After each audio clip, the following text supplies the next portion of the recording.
Hi guys, today we are here in Czech University of Life Sciences, that is CZ2 in Czech language.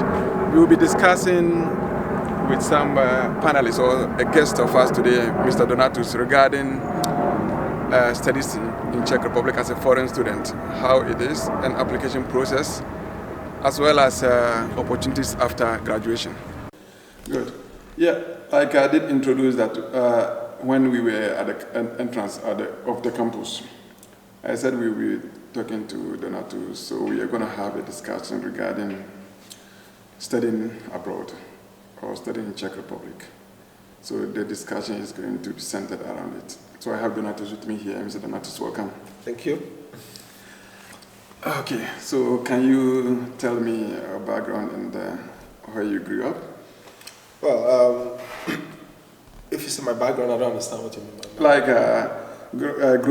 Like growing up, where you see your studies and like what you studied in Ghana, okay, where you grew up. Okay, all right. So I'm actually from Ghana.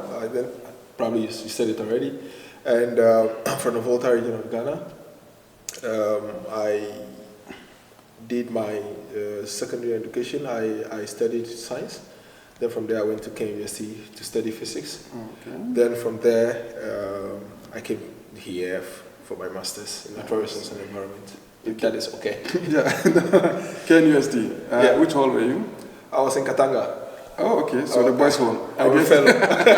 I see. Yeah. Okay. I went to UDS, so yeah. Of course, but I studied actually in Wa campus, so that's where I did my studies. Okay. So what has been what inspired you to study abroad? Well, it's kind of dicey. I mean, to study abroad, it was not something that I was really so much interested in.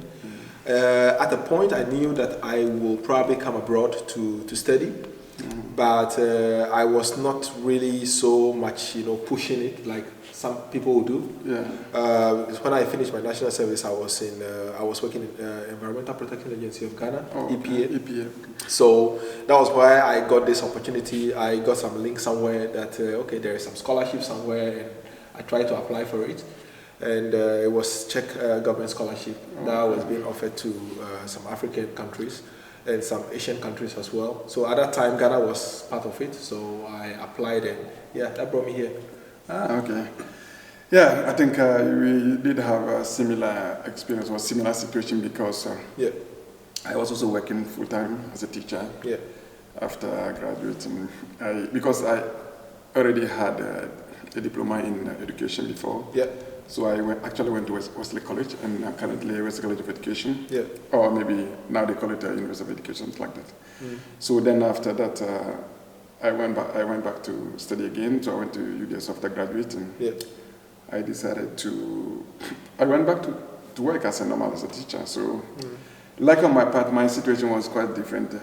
I had a friend who was already here, so Kwache, he inspired me. Actually, he told me, okay, man, why not take studies here? So he sent me several links or some kind of Excel sheet with several schools and then contacts. Yeah. So that's exactly how it started. So I said, okay, so far as I really want to enrich my studies, I want to broaden my knowledge in my field of work, so why not? So I decided to make a contact, and that was how mine was.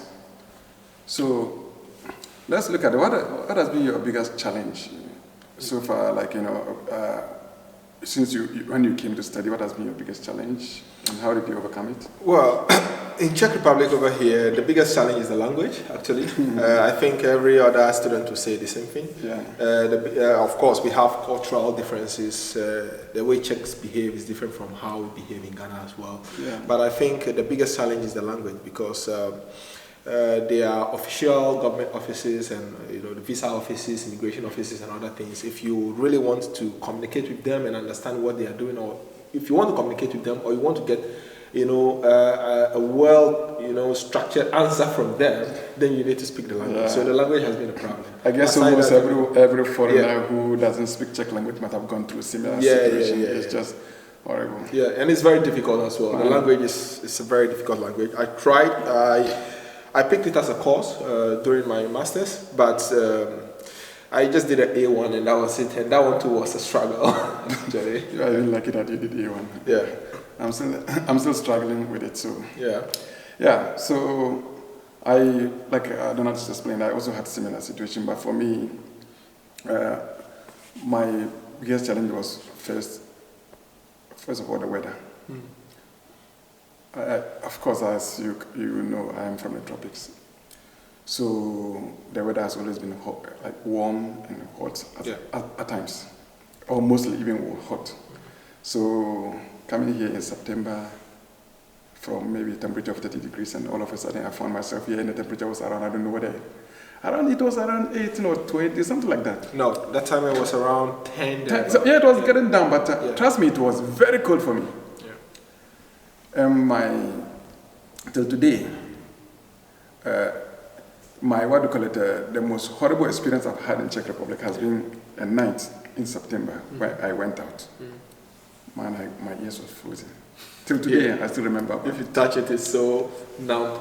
Because when I came, it was a challenge. The weather was first, and secondly, I didn't also know that transport system work with timing. Yeah. So then I went out at night. Yeah. So to attend some bogus birthday party, which never occurred. Of course, under the pretext of birthday party. Then on my way back, it was midnight.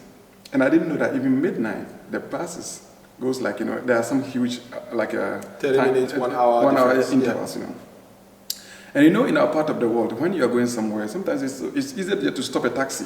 Yeah. Or maybe to stop a trotro car and then they stop and then you sit in and pay your money, right? Yeah. It wasn't the same here. No. So it was like, some kind of something. It was weird for me. I didn't even know how to navigate around all this. Yeah. So then I got stuck actually in the middle of somewhere. And I met some drunk girls. Oh, they were just normal girls, but of course it was weekend, so they went for a party. So on their way back, they were drunk. And one girl was the one that took a phone and made a call from a taxi company and said, oh my God, it was funny. She said, yeah, there's some guys from UK and he's missing and he's lost here. He doesn't know where to go. And then he needs a taxi to go home. He's from, and she asked me, where do you live? I said, Kamitka. At that time, I only knew Kamitka as a bus stop. Kamitka. And of course, I thought Kamitka was just a popular place. For instance, in Ghana, if you say maybe Nima or Mamubi or you say Circle, I thought it was like a popular place. I didn't know that Kamitka just an ordinary bus stop that is close to the signals. It was something that I didn't know that she didn't even know exactly where it was. Yeah. So it was a taxi that came and then asked me. So I told the taxi driver the location. Then he brought me here. When I realized that when we getting close here, the money was increasing. Yeah. So when we got to the bus stop, I told him to stop. So I decided to walk because I knew that I could walk back. Yeah. Anyway, mine was kind of different as well. I mean, for me, because I came here with a scholarship, we had this. We have documentation sent to us to read and all those kind of things. So it was stated in one of the books that we should take the transport system serious. So when I got here, the first thing I tried to learn was to study their transport system, how it works. If I want to get to somewhere, how I use it. So this is an advice that I've always been giving to anybody that is coming here at the first time. I tell them that, hey, take the first 3 days or the first 2 days just to learn transport system, how it works, how the buses are coming and going, what time to move from your house and all that. So it really helped me. So the first 3 days I took my time to, to study the transport system, the bus system, the tram system, the train system, the metro, just to know how it works. And that helped me a lot. Actually, that was a good thing that they did because for me, I never got that. The only instruction I got was a way to the school.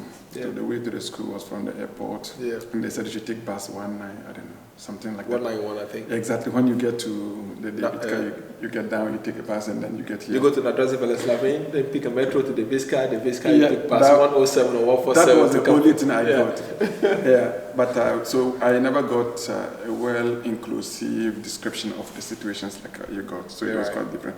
Right. So how has your experience studying abroad change your worldview or maybe your perception about the world and your own culture? Well, I mean, to be honest with you, studying abroad, I learned a lot of things. I mean, my perception, for instance, let me take the educational system in Ghana, for instance.